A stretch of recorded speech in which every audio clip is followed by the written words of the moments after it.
நம்ம தொடர்ச்சியாக எஸ்ஐஆர் பத்தியான தகவல்களை பார்த்துட்டு இருக்கோம். இன்னைக்கு வந்து பாத்தீங்கன்னா ஒரு சரியான அப்டேட்டை தான் பார்க்க போறோம். அதாவது நிறைய பேர் இப்ப என்ன பண்ணிட்டாங்கன்னா ஃபார்ம் ஃபில்அப் பண்ணி கொடுத்துட்டாங்க. இன்னும் சிலர் வந்து பாத்தீங்கன்னா இனிமேல் தான் கொடுக்க போறாங்க. ஆனா கொடுத்துருவாங்க. எல்லாருமே வந்து என்ன பண்ணும், டிசம்பர் 4க்கு முன்னாடி கொடுத்துடணுங்கிறதுனால எப்படி இருந்தாலும் நம்ம என்ன பண்ணிடுவோம், கொடுத்துருவோம். இப்ப கொடுத்தவங்களும் சரி, அடுத்தது கொடுக்க போறவங்களும் சரி, இந்த ஒரு விஷயத்த தெரிஞ்சு வச்சுக்கோங்க. அதாவது கொடுத்தவங்க இப்ப என்ன பண்ணலாம்னா உங்களுடைய ஸ்டேட்டஸை செக் பண்ணலாம். ஸ்டேட்டஸ்னா என்னன்னா, நம்ம கொடுத்துருக்குமே அந்த ஃபார்ம் வந்து என்ன பண்ணிட்டாங்க, அவங்க வந்து ஆன்லைன்ல பதிவேற்றம் பண்ணிட்டாங்களான்னு பார்க்கணும். ஏன்னா டிசம்பர் 4க்குள்ள என்ன பண்ணுவாங்கன்னா வாங்கிட்டு அவங்க பதிவேற்றம் பண்ணாதான் டிசம்பர் 9க்கு நமக்கு லிஸ்ட் வரும். அதனால இப்ப கொடுத்துருக்கவங்க உங்களது பதிவேற்றம் பண்ணிட்டாங்களா, உங்க ஃபார்ம் வந்து என்ன ஆயிடுச்சு, சக்சஸ் ஆயிடுச்சா அப்படிங்கறத வந்து என்ன பண்ணுங்க, நீங்க வந்து ஆன்லைன்ல போய் பார்க்கலாம். அது எப்படின்னு சொல்றேன். அதே மாதிரி இன்னும் கொடுக்கல அப்படிங்கிறவங்க இதை பார்த்து வச்சுக்கோங்க. கொடுத்த உடனே இதை செக் பண்ணிருங்க. வந்து இப்ப நாளைக்கு கொடுக்குறீங்கன்னா நாளைக்கு சாயங்காலம் என்ன பண்ணி பாருங்க, இதை செக் பண்ணி பாருங்க. ஏன்னா இப்பவே பிஎல்ஓக்கெல்லாம் வாங்கின உடனே அப்லோட் பண்ணிட்டு இருக்காங்க. நிறைய பேத்துக்கு வாங்கின உடனே என்ன ஆயிடுச்சு, ரிசல்ட் கிடைக்க ஆரம்பிச்சிருச்சு. அதாவது வந்து டிசம்பர் 9 வரையும் வந்து இந்த டிசம்பர் 9க்கு வந்து அப்புறம் தான் ஆவணங்கள் வாங்குவாங்க. ஆவணங்கள் அப்படிங்கிறது வந்து பாத்தீங்கன்னா நம்ம போதுமான தகவல் கொடுக்காத போது வாங்குறது. அதுக்கும் இதுக்கும் சம்பந்தம் இல்ல. ஆனா நம்ம ஃபார்மை கொடுத்துட்டோம், அது வந்து கவர்மெண்ட் வந்து போய் சேர்ந்துருச்சா அப்படிங்கிறது நம்ம இது மூலமா செக் பண்ணிக்கலாம். ஃபார்ம் பிஎல்ஓ இருந்து கவர்மெண்ட்டுக்கு போயிருச்சா, அது நமக்கு லிஸ்ட்ல வந்துருச்சா. லிஸ்ட்னா என்னன்னா ஃபார்ம் கொடுத்துட்டாங்க அப்படிங்கக்கூடிய லிஸ்ட். அப்போ ஃபார்ம் கொடுத்துட்டாங்க அப்படிங்கிறது தான் முதல் கட்டமா டிசம்பர் 9க்கு வந்து நமக்கு வந்து லிஸ்ட் வரும். அதுக்கு வந்து பாத்தீங்கன்னா இப்ப இருந்தே போட்டுட்டு இருக்காங்க. அப்ப வந்து இப்ப நான் எப்படி பாக்குறதுன்னு சொல்றேன். நீங்க ஃபார்மை கொடுத்துட்டு வந்துதான் என்ன பண்ணும், இதை பார்க்கணும். அந்த அன்னைக்கோ இல்ல அடுத்த நாளோ என்ன பண்ணுவாங்க, பிஎல்ஓ வந்து பதிவேற்றம் பண்ணிருப்பாங்க. அந்த அன்னைக்கு உங்களுக்கு வராட்டினா அடுத்த நாள் பாருங்க, அடுத்த நாள் வராட்டினா ஒரு 2 நாள் கழிச்சு பாருங்க. இதை பார்த்துக்கிட்டே இருங்க. ஒருவேளை உங்களுக்கு வரவே இல்லைன்னா அந்த ஃபார்மை நம்ம கொடுத்தும் கூட அது போய் சேரலைன்னு அர்த்தம். ஏன்னா நிறைய பேத்துக்கு மிஸ் ஆகக்கூட சான்ஸ் இருக்கு. அப்படி ஆயிடக்கூடாதுங்கிறதுக்காக தான் நம்ம இதை சொல்றோம். ஃபர்ஸ்ட் இது என்ன பண்ணுவோம்னு பாத்தீங்கன்னா, நார்மலா வந்து பாத்தீங்கன்னா வெப்சைட் அப்படிங்கிறது உங்க ஃபார்முக்கு பின்னாடியே வந்து என்ன பண்ணிருக்காங்க, கொடுத்திருக்காங்க. voters.eci.gov.in அப்படிங்கறது அதோடைய வெப்சைட். அப்படி எதுவுமே வேண்டாம்னா நீங்க என்ன பண்ணலாம், எலெக்ஷன் கமிஷன் ஆஃப் இந்தியா அப்படின்னு சொல்லிட்டு கூகுள்ல டைப் பண்ணுங்க. டைப் பண்ணீங்கன்னாவே ஃபர்ஸ்ட் வரதே இதுதான். அந்த எலெக்ஷன் கமிஷன் ஆஃப் இந்தியாவை கிளிக் பண்ணீங்கன்னா இப்படிதான் ஓபன் ஆகும். அதாவது பாத்தீங்கன்னா தெரியும், இப்படிதான் இருக்கும். இதுல வந்து பாத்தீங்கன்னா உங்களுக்கு ரைட் சைட்ல வந்து ஃபில் எனுமரேஷன் ஃபார்ம் அப்படின்னு இருக்கும். ஃபில் எனுமரேஷன் ஃபார்ம்னு சொல்லிட்டு பச்சை கலர்ல இருக்கு பாருங்க. ரைட் சைட்ல மேல இருக்கும். நீங்க போன்ல பார்த்தாலும் இதை பாத்துக்கலாம். கீழே இருக்கும்னு நினைக்கிறேன், போன்லயே இருந்தா. நான் வந்து லேப்டாப்ல பாக்குறேன், அதனால வந்து இடம் இருக்கிறதுனால ஸ்பேஸுக்கு தகுந்த மாதிரி மேலேயே இருக்கு. இந்த ஃபில் எனுமரேஷன் ஃபார்மை கொடுக்கணும். அப்படின்னு என்ன அர்த்தம்னா, நான் ஃபார்ம் ஃபில்அப் பண்ண போறேன்னு அர்த்தம். ஆனா நம்ம என்ன பண்ணிருக்கோம், ஏற்கனவே பிஎல்ஓ கொடுத்துட்டோம். அதை நம்ம இங்க வந்து எப்படி செக் பண்றதுன்னா, இந்த ஃபில் எனுமரேஷன் ஃபார்மை கொடுத்தீங்கன்னா அது வந்து உங்களுக்கு காட்டும்.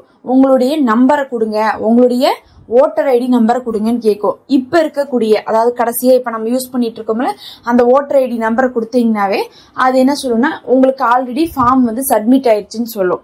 அப்படி சொல்லிட்டாவே நம்ம என்ன பண்ணிக்கலாம், நம்மளுடைய வேலை முடிஞ்சிருச்சு, நம்ம ஃபார்ம் வந்து கவர்மெண்ட்டுக்கு போய் சேர்ந்துருச்சு, பிஎல்ஓ இருந்து கவர்மெண்ட்டுக்கே போயிருச்சு அப்படிங்கறத நம்ம தெரிஞ்சுக்கலாம். சரி, ஆனா அது வந்து ஈஸியா போயிட முடியுமான்னு பாத்தீங்கன்னா, சைன் அப் பண்ணிட்டு தான் போகணும். ஒன்னும் கஷ்டம் கிடையாது. இந்த ஃபில் எனுமரேஷன் ஃபார்ம் அப்படிங்கறத கிளிக் பண்ணீங்கன்னா அது என்ன கேக்குன்னா, நீங்க லாகின் பண்ணணும் அப்படின்னு சொல்லும். நீங்க வந்து பாத்தீங்கன்னா ஃபர்ஸ்ட் எடுத்துனுமே முதல் தடவை போறவங்க டைரக்டா லாகின் பண்ண முடியாது, சைன் இன் பண்ணணும்.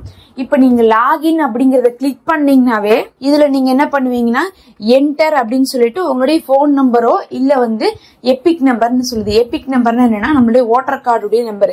இப்ப வச்சிருக்கக்கூடிய ஓட்டர் ஐடி இருக்கு பாருங்க, இப்ப சமீபத்துல வச்சிருக்கக்கூடிய ஓட்டர் ஐடி, அதோடைய நம்பரை டைப் பண்ணும்.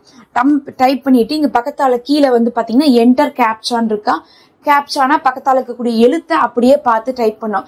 அங்க என்ன இருக்குதோ அந்த எழுத்து, அது VSWN அந்த மாதிரிலாம் இருக்கு பாருங்க, அதை அப்படியே பார்த்து நீங்க டைப் பண்ணுவீங்க. டைப் பண்ணிட்டு என்ன பண்ணுவீங்க, ரெக்வஸ்ட் ஓடிபின்னு கொடுப்பீங்க. ரெக்வஸ்ட் ஓடிபி கொடுத்தனா அது என்ன சொல்லுன்னா, நீங்க ஆல்ரெடி சைன் இன் பண்ணிருந்தா என்ன பண்ணுனா லாகின் பண்ற கூடும். நீங்க வந்து ஆல்ரெடி சைன் இன் பண்ணாட்டினா இந்த ரெக்வஸ்ட் ஓடிபின்னு கொடுத்துடணும். நீங்க இன்னும் சைன் இன்னே பண்ணல, நீங்க முதல்ல சைன் இன் பண்ணுங்கன்னு சொல்லிட்டு இன்னொரு பேஜ் காட்டும். அப்ப சைன் இன் பண்ணிட்டு தான் லாகின் பண்ணணும். அப்ப சைன் இன் என்ன பண்ணும், அதுவே காட்டும். அந்த சைன் இன்ல என்ன கேட்டிருக்கணும், அப்போ அதே தான் கேட்கும். மொபைல் நம்பரும் உங்களுடைய ஃபர்ஸ்ட் நேம் லாஸ்ட் நேம்னு கேட்கும். மொபைல் நம்பர் வந்து உங்களுடைய போன் நம்பர் கொடுத்துக்கோங்க. அதுக்கப்புறம் வந்து ஃபர்ஸ்ட் நேம் லாஸ்ட் நேம் வந்து பாத்தீங்கன்னா உங்களுடைய பேரை வந்து 2ஆ பிரிச்சு கொடுக்கலாம். நான் வந்து எப்படி கொடுத்தேன்னா என்னுடைய பேர் ஃபுல்லா வந்து ஃபர்ஸ்ட் நேம்னு கொடுத்துட்டேன். அதை பிரிக்கல. ஏன்னா வந்து ஃபர்ஸ்ட் நேம் லாஸ்ட் நேம்ங்கிறதுக்கு நிறைய வந்து அப்ரிவியேஷன் இருக்கு. அது குடும்பத்துடைய பெயர் அந்த மாதிரிலாம் வந்ததா அது லாஸ்ட் நேம்ல போடணும். இல்லாட்டினா இனிஷியல மட்டும் நான் என்ன பண்ணிக்கிறது லாஸ்ட் நேம்ல போட்டுட்டு என்ன பண்ணிட்டேன் சைன்இன் கொடுத்துட்டேன். இப்ப சைன்இன் அந்த ரெக்வஸ்ட் ஓடிபி கொடுத்தனும் நான் கொடுத்த போன் நம்பருக்கு வந்துருச்சு. அந்த ஓடிபியை டைப் பண்ணணுமே என்ன ஆயிரும்னா உடனே என்ன ஆயிரும் மறுபடியும் வந்து இந்த மாதிரி வந்துடும். அதாவது அந்த முதல்ல வந்து பாருங்க நம்ம போனோம்ல அந்த மாதிரி வந்துடும். மறுபடியும் நீங்க என்ன பண்ணும் ஃபில் எனுமரேஷன் ஃபார்ம் கொடுத்தீங்கன்னா இப்ப என்ன பண்ணும்னா லாகின் கேட்கும். ஏன்னா வந்து நம்ம சைன்இன் பண்ணாதனால முதல் தடவைங்கிறதுனால நம்ம சைன்இன் பண்ணிட்டோம்.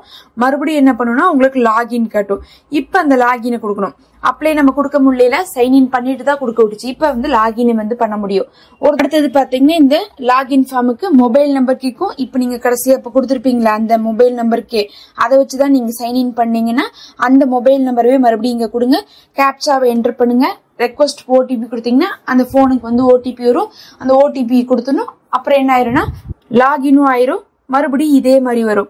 இந்த இடத்துல வந்து இப்பதான் நீங்க என்ன பண்ணும் ஃபில் எனுமரேஷன் ஃபார்மை கிளிக் பண்ணும். கிளிக் பண்ணணுமே அது என்ன பண்ணும்னா உங்கள்கிட்ட 2 கேள்விதான் கேட்கும். ஃபர்ஸ்ட் வந்து ஸ்டேட்டை செலக்ட் பண்ணுங்க. உங்களுடைய ஸ்டேட்டை வந்து கிளிக் பண்ணீங்கன்னா அந்த ஏரோ மார்க்கை கிளிக் பண்ணீங்கன்னா தமிழ்நாடுன்னு வரும். செலக்ட் பண்ணிக்கலாம். அடுத்தது செலக்ட் பண்ண கையோட இங்க பாருங்க எனக்கு தமிழ்நாடுன்னு ரைட் சைட்ல காட்டுது. நான் செலக்ட் பண்ணிட்டேன்.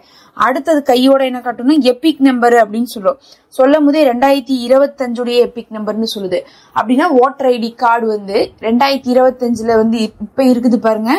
இப்ப இருக்கக்கூடிய ஓட்டர் ஐடியை வந்து நம்பர் கொடுங்கன்னு சொல்லுது. அந்த ஓட்டர் ஐடி நம்பரை கொடுத்துடணும். கொடுத்துட்டு நீங்க என்ன பண்ணணும் பக்கத்தால இருக்கக்கூடிய சர்ச்சை கொடுக்கணும். சர்ச் கொடுத்தனுமே அது என்ன சொல்லுனா உங்களுக்கு என்ன ஆயிடுச்சு ஃபார்ம் ஆல்ரெடி சப்மிட் ஆயிடுச்சுன்னு சொல்லிட்டு இப்படி ஒரு மெசேஜ் வரும்.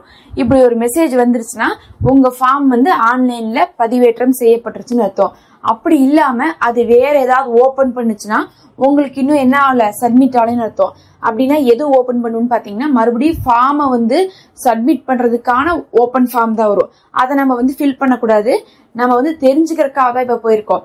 அப்ப நம்ம இந்த இடத்துல சர்ச் கொடுத்தோன்னுமே நமக்கு வந்து ஆல்ரெடி வந்து சப்மிட்டட்னு வந்துச்சுன்னா அவ்வளவுதான் நம்ம ஃபார்ம் வந்து பதிவேற்றம் பண்ணப்பட்டாச்சுன்னு சொல்லிட்டு நீங்க வெளியே வந்துடணும். இல்ல சப்மிட்டட்னு வராம வேற ஏதாவது ஓபன் ஆச்சுன்னா ஏதாவது வந்து அந்த ஃபார்ம் ஃபில்அப் பண்ற மாதிரி ஓபன் ஆகும். அப்படி ஓபன் ஆச்சுன்னா இன்னும் வந்து என்ன ஆகல பதிவேற்றம் பண்ணப்படல அப்படிங்கறது நீங்க தெரிஞ்சுக்கணும். அப்ப நீங்க என்ன பண்ணணும் மறுபடியும் 1 நாள் விட்டு 2 நாள் விட்டு செக் பண்ணுங்க. ஏன்னா டிசம்பர் 9க்கு உங்களுடைய பேர் லிஸ்ட்ல வரணும்னா இந்த மாதிரி செக் பண்ணி வச்சுக்கோங்க. நடுவில் ஏதாவது ஒரு தப்பு வரும்போது கூட நம்ம என்ன பண்ணலாம் BLOட்ட வந்து கேட்டுக்க முடியும். நம்ம ஃபார்ம் வந்து மிஸ் ஆகாம இருக்குது அப்படிங்கறத இதை வச்சு நம்ம உறுதிப்படுத்திக்கலாம். நம்ம தொடர்ச்சியாக SIR அப்டேட்டுகளை போட்டு வரும். மறக்காம சப்ஸ்கிரைப் பண்ணி வச்சுக்கோங்க. நம்ம அடுத்த வீடியோல பார்க்கலாம். நம்ம சேனல்ல மெம்பர்ஷிப் இருக்கு. இது யூஸ்ஃபுல்லா இருந்தா மெம்பர்ஷிப் ஜாயின் பண்ணிக்கோங்க. நமக்கு அது ஹெல்ப்ஃபுல்லா இருக்கும்.